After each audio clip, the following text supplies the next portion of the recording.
comme vous le savez, à 6 heures ce matin, l'Agence du revenu a lancé le programme de prestations canadiennes d'urgence. Et je vous annonce en primeur qu'à 8h15 ce matin, nous avions déjà 113 000 demandes de rentrée à l'Agence du revenu. Pour ceux qui aiment les chiffres, je peux vous dire aussi qu'au niveau de l'agence, on est en mesure de pouvoir gérer 1 300 000 appels par jour, ainsi qu'au niveau de les gens qui sont inscrits à mon dossier, on est en mesure de gérer 300 000 demandes à l'heure.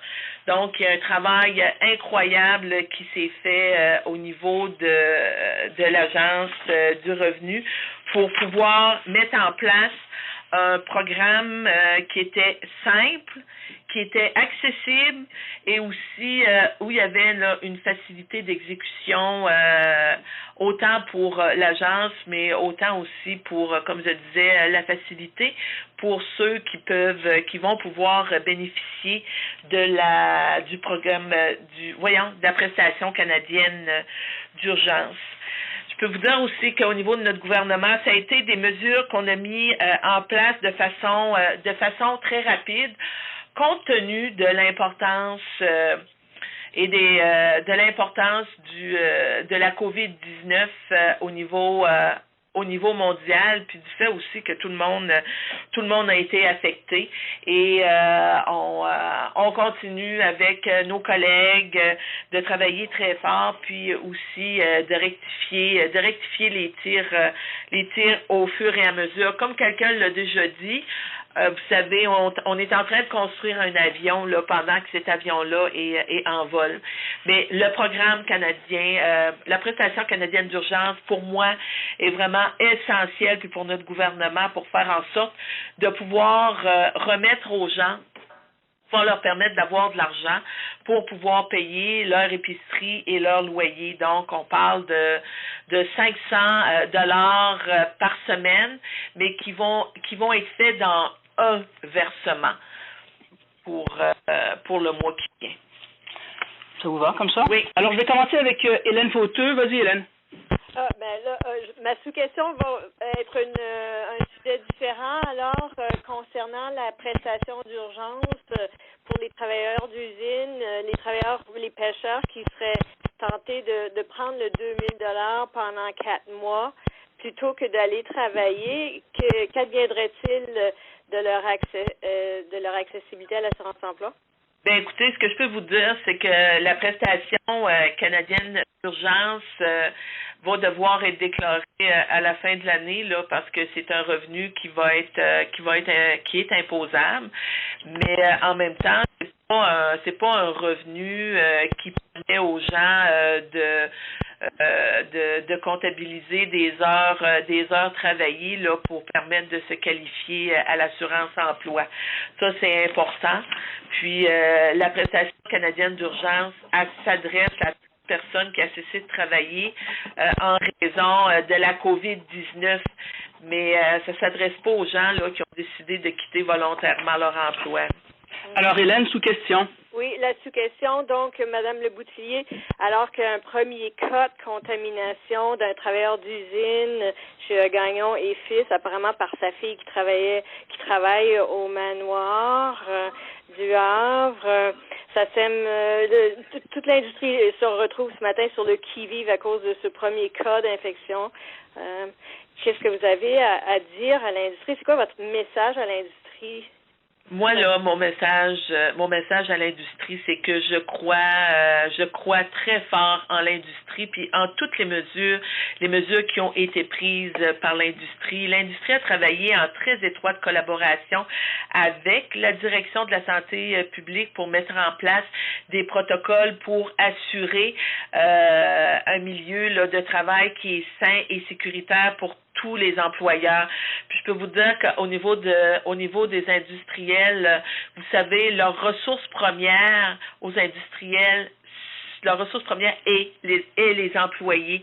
Donc, ils ont tout fait, là, puis et ils ont tout fait pour protéger là, la santé puis la sécurité de leurs employés au travail.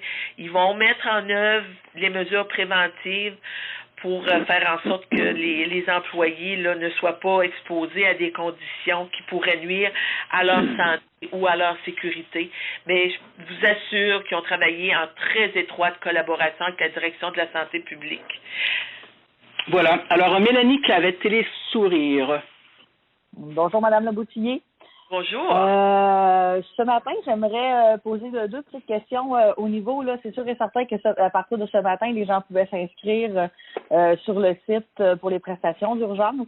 Est-ce qu'il y a des organismes, est-ce qu'il y a des entreprises qui ont voulu prêter main forte là, justement à ce gros cycle cette semaine là, pour justement remplir ces demandes-là et aider ces personnes-là qui ont peut-être eu jamais recours à des prestations et qui pourraient avoir un petit vent de panique là, par rapport à ces formulaires-là? Écoutez, comme je le disais, là, les formulaires ont été faits là, de façon très simple.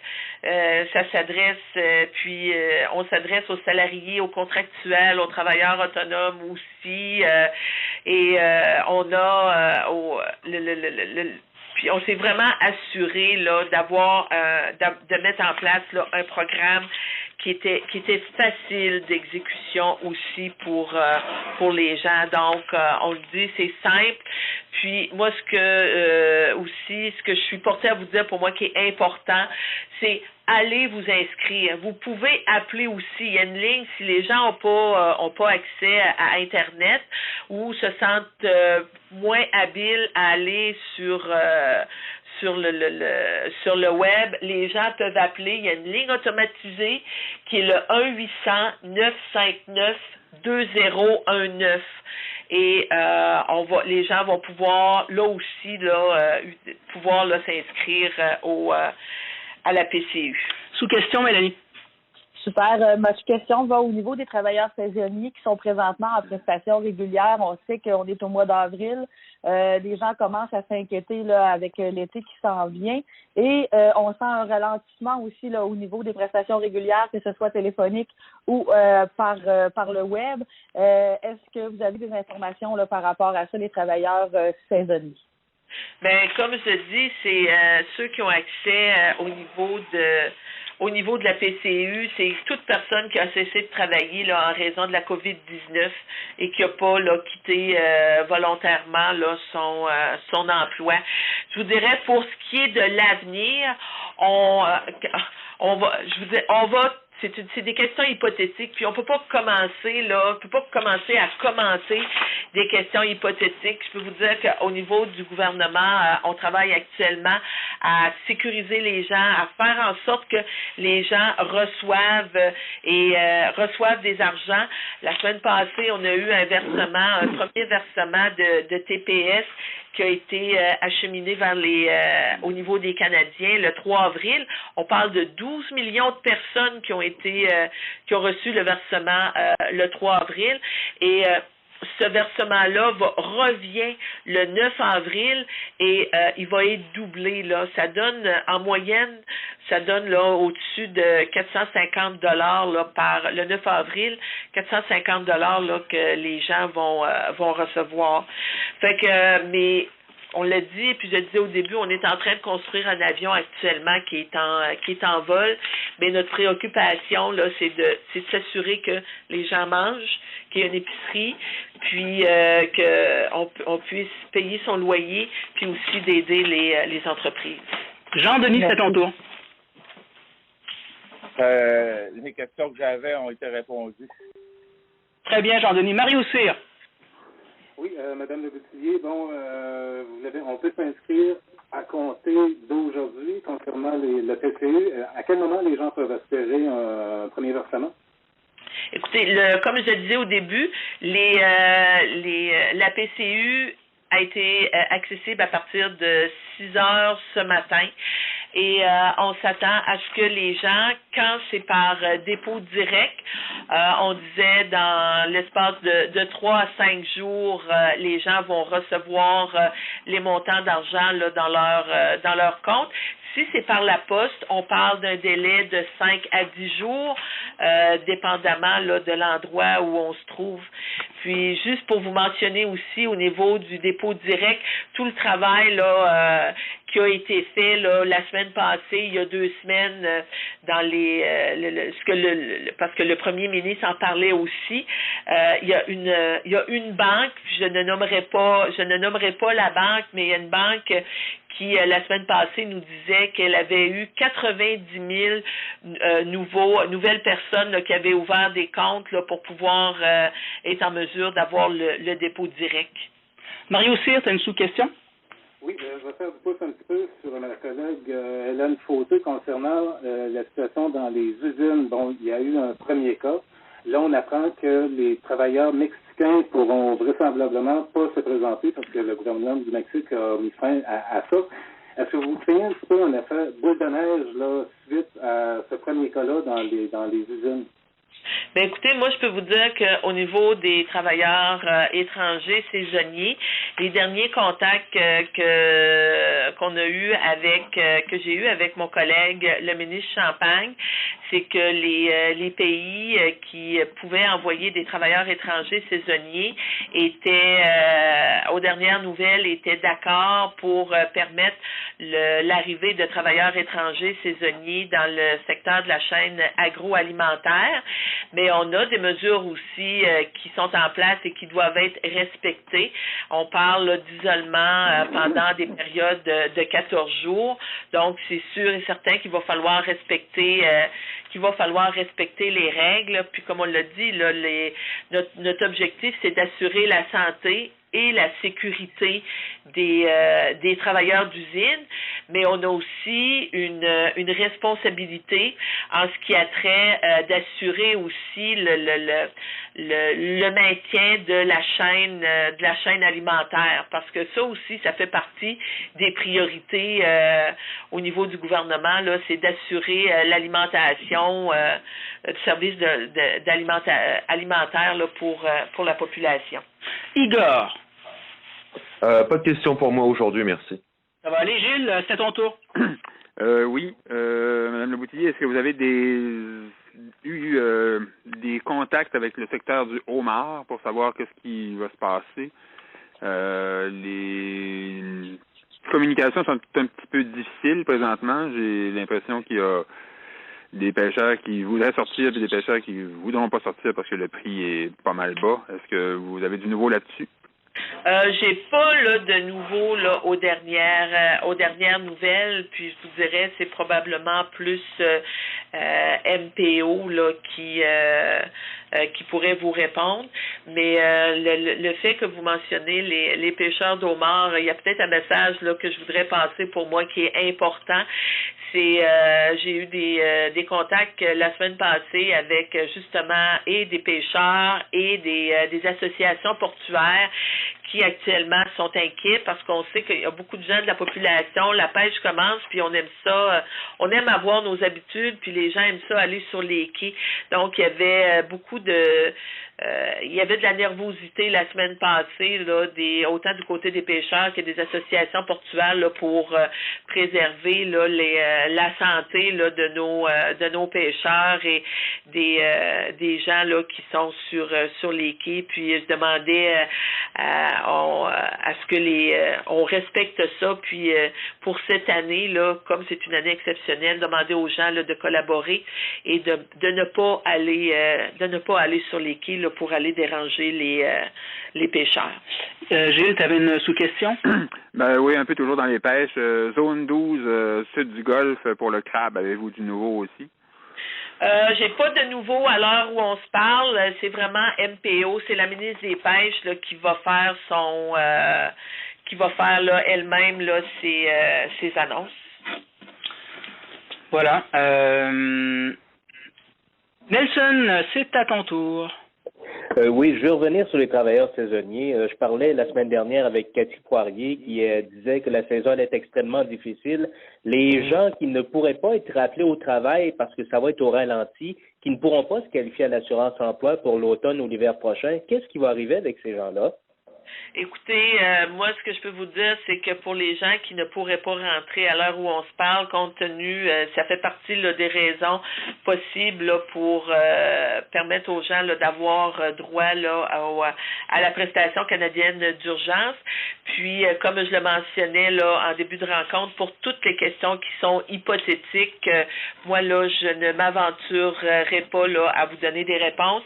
Il y a des questions qui vont se poser auprès de mes différents collègues et on va y voir là puis pour avoir une réponse appropriée, mais j'entends très bien le message puis je conçois aussi très bien là, l'insécurité des gens.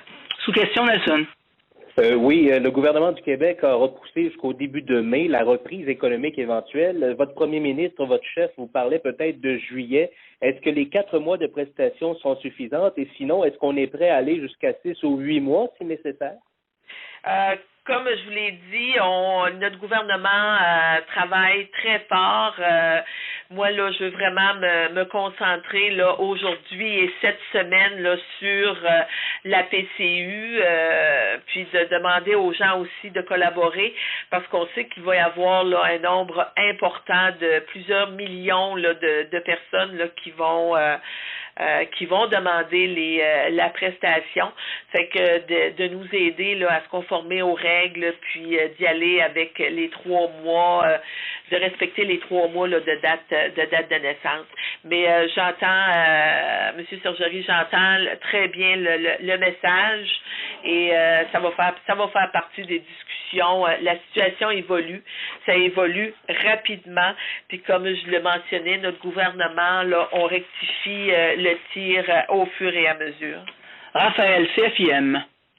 Oui, je vais continuer aussi sur cette question-là. Je sais qu'on ne veut pas parler de situation hypothétique, là, mais là, on n'est pas vraiment dans les hypothèses. On va penser au 4 mai. Lorsqu'on parle de juillet, on peut difficilement s'imaginer comment une saison touristique ici aux îles de la Madeleine pourrait se passer de manière normale. Même chose là, pour les pêches. 4 mai, c'est très proche de la date du 9 mai qui était le début de la pêche au mort. Vous n'avez pas peur que ça crée justement un problème structurel à long terme si on a une année où les gens, où une grosse partie de la population ne peut pas se qualifier pour l'assurance emploi? Parce que disons, les économies saisonnières sont basées sur le fait que pendant le reste de l'année, ben, on a accès à des prestations. Si les gens font pas leurs heures, il y a un problème structurel qui s'en vient à l'horizon. Là, j'imagine que votre gouvernement est conscient de cette réalité-là, puis que c'est pas juste des hypothèses. Écoutez, ce qu'on sait là, c'est que c'est la première fois là qu'on vit une crise, une combinaison là de crise, d'urgence sanitaire, d'urgence économique, puis d'urgence sociale. Moi, on est très conscient au niveau du gouvernement là qu'on est dans la tempête.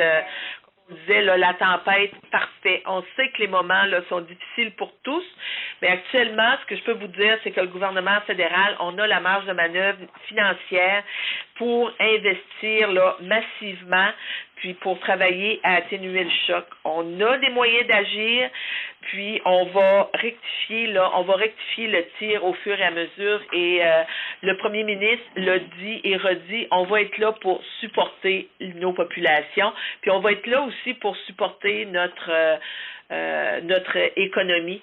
Puis vraiment là, ça va être dû là à l'effort commun que tout le monde va faire ensemble.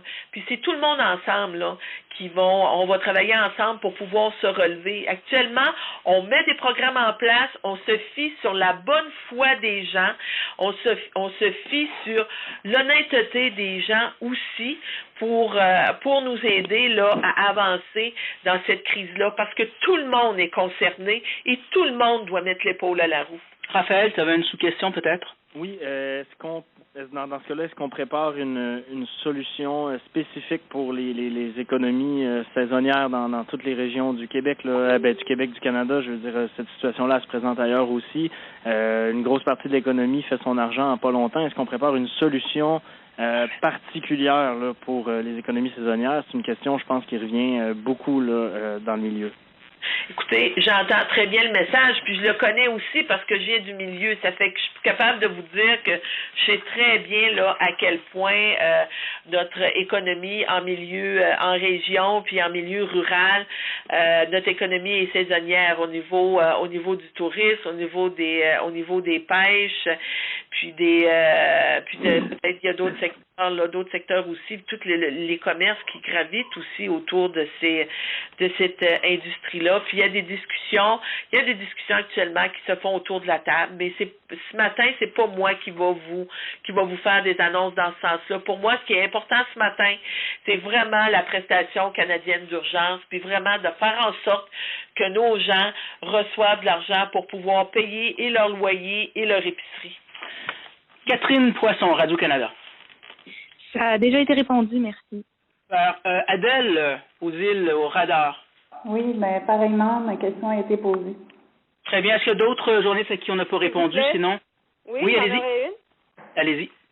Concernant Mme Le Boutillier, vous dites que c'est la responsabilité de votre gouvernement d'assurer le maintien de la chaîne alimentaire par le travail de transformation des produits marins en particulier. Qu'est-ce que vous répondez à ceux qui disent, qui s'inquiètent du fait de la pandémie, puis qui disent tout simplement que le homard et le crabe et les pétonques sont des produits de luxe, là, que ça n'a rien à voir avec les approvisionnements alimentaires pour monsieur, madame, tout le monde?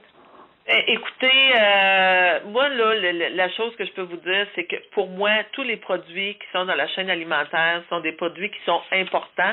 Puis je veux pas commencer à faire à prioriser est-ce qu'il y a un produit qui est plus important qu'un autre. Puis pour avoir réfléchi à cette question-là, quand on regarde au niveau des gens qui sont plus de tendance vegan, ben là, on n'aurait plus de poulet, plus de porc, plus de bœuf, plus de poisson, plus d'œufs, plus de lait, plus de fromage. Ça fait que c'est pour ça là, que je veux pas embarquer sur est-ce qu'un produit est plus important qu'un autre. La chaîne alimentaire est importante à tous les niveaux.